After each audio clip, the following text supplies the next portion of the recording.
രാജ്യത്ത് നടക്കുന്ന കൊള്ള എന്ന് നിങ്ങൾ മനസ്സിലാക്കിയാൽ മതി. പണ്ടങ്ങാണ്ട് വാങ്ങിച്ചൊരു പുഴുത്ത വണ്ടി 25 വർഷം ഞാൻ വാശി പുറത്താണ്. കാരണം ഞാൻ വണ്ടി ഓടിക്കുന്ന ആളാണ്. ഇതൊന്ന് അവസാനിപ്പിക്കാന്നുള്ള ഒരു വാശി. ഇപ്പൊ ഇവിടെ ഇരുന്ന 4 പേര് സംസാരിച്ചു. ഇനി ഒരുപാട് പേര് നമ്മളെ അകലെയിരുന്ന് കേൾക്കുന്നുണ്ട്. അവരുടെയൊക്കെ നഷ്ടങ്ങൾ ഓർക്കുമ്പോൾ ഇതൊരു വാശിയായിട്ട് എടുക്കണം എന്ന് തീരുമാനിച്ചു തന്നെ ഞാനൊരു ആദ്യം എന്താ ലൈസൻസ് ആണ് കുഴപ്പം. അവിടെ തുടങ്ങാം. ലൈസൻസ്, നല്ല ലൈസൻസ് കൊടുക്കണം. ലൈസൻസ് ഇല്ലാത്തൊരു വണ്ടി ഓടിക്കുക. കഴിഞ്ഞ ദിവസം ശാസ്താംകോട്ടയ്ക്ക് അടുത്ത് സ്കൂളിൽ നിന്ന് മടങ്ങിയ ഒരു പിഞ്ചു കുഞ്ഞിനെ ലൈസൻസ് ഇല്ലാത്ത ഒരു പയ്യൻ ബൈക്കിൽ വീണിട്ട് ബൈക്കിൽ ബാഗ് കുരുത്തു. ഇതും കൊണ്ട് ഒരു ബ്രിഡ്ജ്, ലോങ് ബ്രിഡ്ജ് മുഴുവൻ ഭരിച്ചുകൊണ്ടേ കുഞ്ഞ് മരിച്ചു.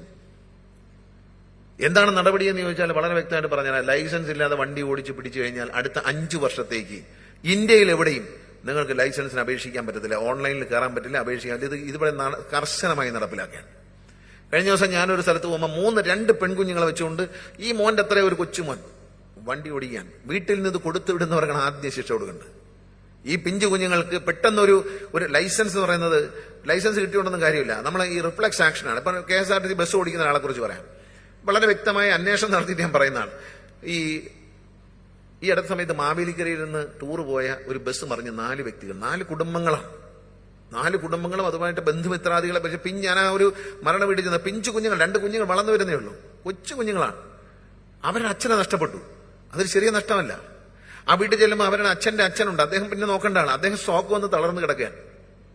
എന്താണ് ആ കുടുംബത്തിന്റെ അവസ്ഥ നമ്മൾ ഇത് തകർക്കുമ്പോൾ വളരെ ഡ്രൈവർ പറയുന്നത് അറിയാം, ഞാൻ വണ്ടി ഓടിച്ചൊന്നും ബ്രേക്ക് കിട്ടിയില്ല. എന്താ കാര്യം എന്നറിയാം? ഇവിടുന്ന് പിന്നെ കുമളിയിൽ നിന്ന് ഈ ഡ്രൈവർ വണ്ടി ഏറ്റെടുത്തു. നേരത്തെ ഒരു KSRTC ഡ്രൈവർ ഓടിച്ചുകൊണ്ടിരിക്കുന്നത് ഒരു കുഴപ്പമില്ലായിരുന്നു വണ്ടിക്ക്. വണ്ടി ഒരു 2 മാസം മുമ്പ് 3 മാസം മുമ്പ് പുതുക്കി പണിഞ്ഞ് കംപ്ലീറ്റ് മാറ്റി, എഞ്ചിൻ പണി ചെയ്ത് സർവ്വതും ചെയ്ത് പിന്നെ ഫിറ്റ്നസ് ചെയ്ത് അതിന്റെ സർവ്വ സാധനവും പുതുതായിട്ട് പുതിയ സീറ്റും വെച്ച് പെയിന്റ് അടിച്ച് കൊണ്ടുവന്നാണ്. ഈ വണ്ടി കുമളി തൊട്ട് ഇങ്ങ് മറിഞ്ഞ സ്ഥലം വരെയും ഇറങ്ങി വരികയാണ്. ബ്രേക്ക് ചവിട്ടി ഇതിന്റെ ലൈൻ ഇറങ്ങി ചൂടായി. അപ്പൊ ഡ്രൈവറുടെ ഒരു അറിവില്ലായ്മയാണ്. അങ്ങനെ ഇറങ്ങി വരുമ്പോൾ ഞാൻ ബ്രേക്ക് ചവിട്ടി വരാൻ പാടില്ല, വലിയ വണ്ടിയാണ്, ഗിയർ ഡൗൺ ചെയ്ത് വരണം എന്നുള്ള ബോധമില്ല. ആ ബോധമില്ലാതെ വന്നേച്ച് പറയുന്നത് എന്തുവാ, ഞാൻ ചവിട്ടിയപ്പം ബ്രേക്ക് കിട്ടിയില്ല. ഒരു കരിഞ്ഞ മണം വന്നു. എന്താന്ന് കരിഞ്ഞ മണം? ഈ ലൈനർ ഇരുന്ന് തേഞ്ഞ് ലൈഞ്ഞ മണമാണ്. അപ്പൊ യാത്രക്കാർ വന്നു, ഒരു കരിഞ്ഞ മണം വന്നു. വണ്ടിക്ക് തീ പിടിക്കാൻ പോയതല്ല, ഈ ലൈനർ തേഞ്ഞിട്ട് ബ്രേക്ക് പോവുകയാണ്. എന്നാ കൂടെയുള്ള ഡ്രൈവർ ഉണ്ടല്ലോ, അയാൾക്ക് പരിചയം, എന്നാ ലൈനർ ചവിട്ടരെന്ന് പറഞ്ഞില്ല. അയാളും പറഞ്ഞില്ല. അയാൾ നല്ല മിടുക്കനാ. ഏതാ ഇങ്ങോട്ട് വന്നിട്ട് പിന്നെ പറയുന്നത്, ഞാൻ ഇടത്തോട്ടില്ല കൂരടുമ്പോ പോരാ, നിനക്ക് ഒരൊറ്റ പിടിയാ, ഇടത്തോട്ട് ഒരൊറ്റ തിരിയക്കം. തിരിച്ചപ്പോ എന്തുവാ, വലത്തോട്ട് വണ്ടി വലത്തുവശത്ത് നിന്ന് പോയിട്ട് വലത്തുവശത്ത് നിന്ന് ഇലക്ട്രിക് ഇടത്തോട്ടൊന്നും പിടിച്ചില്ല. ഇടത്തോട്ട് പിടിച്ച ഇവിടെ കട്ടിങ്ങാ, അതിൽ ഒരച്ചങ്ങ് നിൽക്കും. കുട്ടിക്കാരൻ താഴെ ഇറങ്ങി വരുന്ന വഴിയാണ്, ഒരഞ്ഞങ്ങ് നിൽക്കും. അവിടെ വണ്ടിയുടെ സൈഡ് മൊത്തം അങ്ങ് പോകുന്നേ ഉള്ളൂ. വണ്ടി ഡാമേജ് ആയിക്കോട്ടെ. എന്ത് ചെയ്തു, വലത്തോട്ട് തിരിച്ച്, ഇടത്തോട്ടെന്ന് പറഞ്ഞേച്ച് വലത്തോട്ട് തിരിച്ച് അവിടെ നിന്ന് ഇലക്ട്രിക് പോസ്റ്റ് ഇടിച്ചിട്ട് താഴത്തെ കൊക്കയിലോട്ട് അങ്ങ് പോയി. 4 ജീവൻ പോയി. ആ സമയത്ത് അയാൾ എടുക്കേണ്ട ഒരു ഡിസിഷനുണ്ട്. അതൊരു വണ്ടി, പ്ലെയിൻ ആകട്ടെ, ട്രെയിൻ ആകട്ടെ, കാറാകട്ടെ, ബസ്സാകട്ടെ, സ്കൂട്ടറാകട്ടെ, അത് ഓടിക്കുന്ന ആളിന്റെ ഒരു പ്രസൻസ് ഓഫ് മൈൻഡാണ്. ഞാൻ ഉദാഹരണം പറഞ്ഞു, ഈ സംഭവം ഞാൻ ഉദാഹരണമായിട്ട് പറഞ്ഞു. ആ പ്രസൻസ് ഓഫ് മൈൻഡ് ഇല്ലാതെ കൈകാര്യം ചെയ്യാം. ഇപ്പൊ ഞാൻ പുതിയൊരു ആശയം ഞങ്ങൾ ആലോചിക്കുകയാണ്. ഞാൻ ട്രാൻസ്പോർട്ട് കമ്മീഷനായിട്ട് ഡിസ്കഷൻ നടത്തിയിരിക്കുകയാണ്. അതായത് ഡ്രൈവിംഗ് ലൈസൻസ് കിട്ടിയാൽ തന്നെ ആദ്യത്തെ 2 വർഷം പ്രൊബേഷനായിട്ട് പ്രഖ്യാപിക്കണം. സ്റ്റിക്കർ കൊടുക്കും, P1 എന്നൊരു സ്റ്റിക്കർ കൊടുക്കും. അതായത് പ്രൊബേഷൻ ലൈസൻസ് കിട്ടി. ഇപ്പൊ L ബോർഡ് കൊടുക്കില്ലേ നമ്മൾ വണ്ടിക്കകത്ത്, അതുപോലെ P1 എന്ന് കൊടുത്താൽ ഡ്രൈവിംഗ് പഠിച്ചിട്ട് 1-ാം വർഷമായിട്ടുള്ളൂ. 2-ാം വർഷം, ഈ 1-ാം വർഷത്തിനും 2-ാം വർഷത്തിനും ഇടയിൽ 6 ഒഫൻസുകൾ മാർക്ക് ചെയ്താൽ ആ ലൈസൻസ് റദ്ദാക്കും. കാരണം അതിന് യോഗ്യനല്ല വണ്ടി ഓടിക്കാൻ.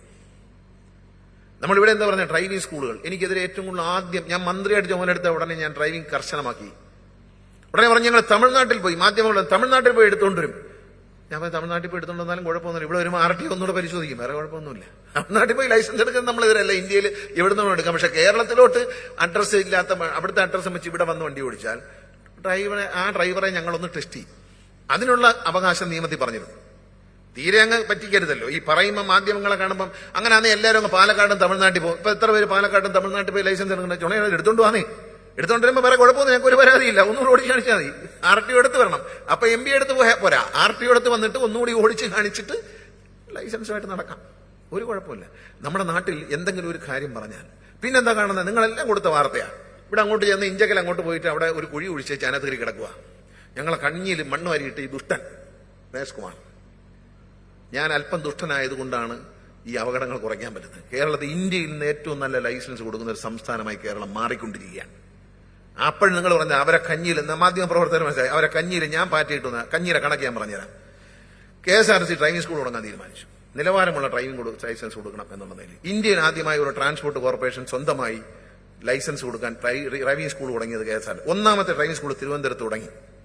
അതിനെ ഇതുവരെ KSRTC മറ്റ് ചില സ്ഥലങ്ങളിൽ, ചാത്തന്നൂരുള്ള സ്ഥലങ്ങളിൽ ഹെവി ലൈസൻസ്, നമ്മുടെ വണ്ടി വന്നില്ല, അതുകൊണ്ട് ഹെവി ലൈസൻസിനുള്ള ബസ് വെച്ചുള്ള ലൈസൻസ് കൊടുത്തു തുടങ്ങി.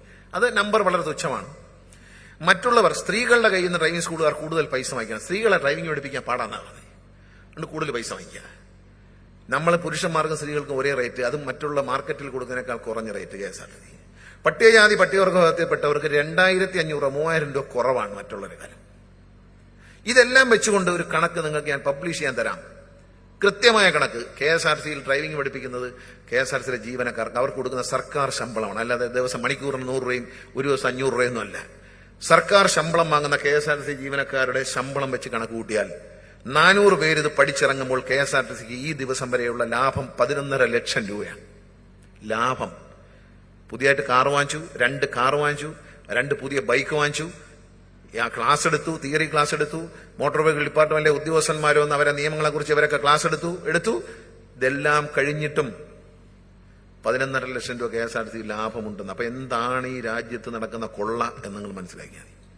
പണ്ടങ്ങാണ്ട് വാങ്ങിച്ചൊരു പുഴുത്ത വണ്ടി 25 വർഷം സമരം എന്തിനാണെന്നറിയാം, ഈ ഉപയോഗിച്ചിട്ടുണ്ടെങ്കിൽ വണ്ടി 25 കൊല്ലം 30 കൊല്ലം ഉപയോഗിക്കാൻ അനുവദിക്കണം എന്നാണ് ആവശ്യം. ഇപ്പൊ ഉള്ളത് 25 കൊല്ലമാണ്, അത് 30 ആക്കി തരണം. ദുഷ്ട എന്നോട് ബഹുമാനപ്പെട്ട ഹൈക്കോടതിയെ സമീപിച്ചു, കുറെ ന്യായങ്ങൾ അവിടെ നിരത്തി. അപ്പൊ നമ്മളൊന്നും ചെയ്തില്ല.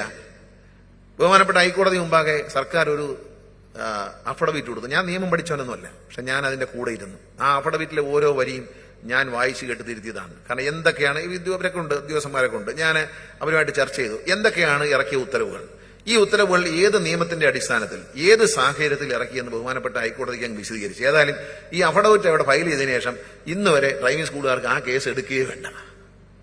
ബഹുമാനപ്പെട്ട ഹൈക്കോടതി മുമ്പാകെ ആ കേസ് എടുക്കുകയേ വേണ്ട. എടുത്താൽ ഇതെടുത്ത് ചവിച്ചോട്ടെ എറിയുന്ന കൂടാതെ 2 ശിക്ഷയും കൂടെ കൊടുക്കും ചിലപ്പോൾ കോടതി. അത്രയ്ക്കും മോശമായ ഡിമാൻഡുകൾ വെച്ചേക്കും. പക്ഷെ നമ്മൾ സത്യസന്ധമായിട്ട് എന്താണോ നിയമത്തിൽ പറയുന്നത് അത് മാത്രമേ ഇവിടെ നടപ്പിലാക്കിയിട്ടുള്ളൂ. അപ്പൊ നല്ല ലൈസൻസ് വേണം. KSRTC ഡ്രൈവിംഗ് സ്കൂളിലെ കുട്ടികൾ പാസ്സായി ഇറങ്ങുന്നത് ഈ സ്വിഫ്റ്റിന്റെ ഇവിടെ വെച്ചിട്ടാണ്, ആനേറ വെച്ചിട്ടാണ്. ആ ചടങ്ങിൽ പങ്കെടുത്ത മാധ്യമ സുഹൃത്തുക്കൾ അറിയാം, അവർ സ്വന്തം വാഹനം, സ്വന്തം ബൈക്ക്, സ്വന്തം കാറ് അവിടെ നിന്ന് ലൈസൻസ് വാങ്ങി ഇറങ്ങി വേദിയിൽ നിന്ന് വന്ന് ഓടിച്ചാണ് ഈ നാഷണൽ ഹൈവേയിലേക്ക് ഇറങ്ങിപ്പോയത്. അങ്ങനെയാണ് വേണ്ടത്. ലൈസൻസ് എടുത്തു കഴിഞ്ഞാൽ, ഞാൻ ഗൾഫിൽ പോയി ലൈസൻസ് എടുത്ത് ഇറങ്ങിയിട്ട് എന്റെ ഒരു സുഹൃത്തിന്റെ വണ്ടി എടുത്ത് നേരെ മെയിൻ റോഡിലേക്ക് ഓടിക്കുകയായിരുന്നു. അപ്പൊ നമ്മുടെ ലൈസൻസ് ഒരു കർശനമായും, ഞാൻ തമിഴ്നാട് മന്ത്രിയോട് ഞാൻ സംസാരിച്ചപ്പോൾ അദ്ദേഹത്തോട് ഞാൻ പറഞ്ഞു, ഇവിടെ എടുത്താൽ അവിടെ കൊടുക്കാം. പറഞ്ഞു ഇവിടെ ഒന്നും കൊടുക്കൂല, ഇവിടുന്ന് അവിടെ ഒന്ന് ലൈസൻസ് എടുക്കാൻ വന്നാൽ കർശനമായിട്ട് നോക്കിക്കോളാം എന്ന് അദ്ദേഹം എനിക്ക് വാക്ക് പറഞ്ഞു.